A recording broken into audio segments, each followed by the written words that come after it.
غسل کے فرض سیکھو، میں بتاتا ہوں، سارے میرے جیسے پڑھے لکھے بھی نہیں، سارے میرے جیسے ان پڑھ بھی نہیں ہیں۔ غسل کے 3 فرض ہیں، 3 فرض۔ میری مائیں بھی سنیں، میرے بھائی بھی سنیں، میرے بزرگ بھی سنیں، میرے بچے بھی سنیں۔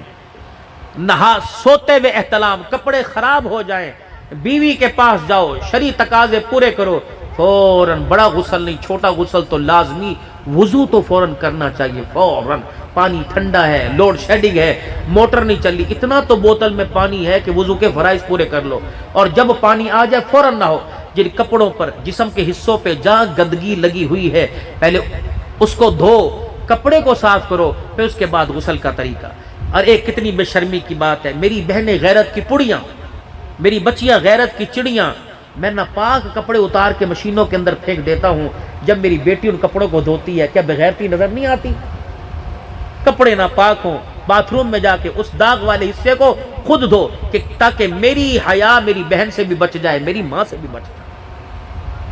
پھر غسل کا طریقہ، استنجا کر لیا، پیشاب آگے پیچھے سے حصے کو دھو لیا، 3 مرتبہ ہاتھ، 3 مرتبہ کلی کی، اگر روزہ ہے تو کلی، نہیں روزہ تو غرغرہ، پانی یہاں تک نرم ہڈی تک لے کے آئے۔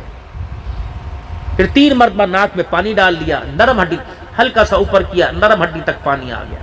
پھر جیسے وضو کرتے ہیں پورا وضو کر لیا، منہ دھونا، کلائیوں سمیت، ہاتھوں سمیت، اپنے ہاتھوں کو دھونا، سر کا مسح کرنا، کانوں کا مسح کرنا، اور پیروں کی انگلیوں کا مسح کرنا، پیر دھونا۔ اس کے بعد شاور کے نیچے یا ڈول ڈال کر پورے جسم پر پانی ڈالنا۔ دیکھو محرم موٹاپا ہے، ہماری چھاتیوں کے نیچے کا حصہ چھپا ہوا ہے، یہاں پانی کو ترانا، ہماری ناک، سنڈی، تنی کہتے ہیں، اس کے اندر پانی، انگلی گیلی کر کے پانی کو پھیرنا۔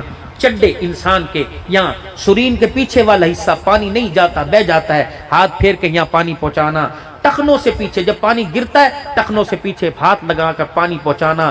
کانوں کے اندر اس حصے کو، یہاں پانی نہیں آتا، یہاں کانوں کے پیچھے یہ لو کا حصہ پانی نہیں اٹھتا، یہاں پھیرنا، بال برابر بھی خشک نہ رہے۔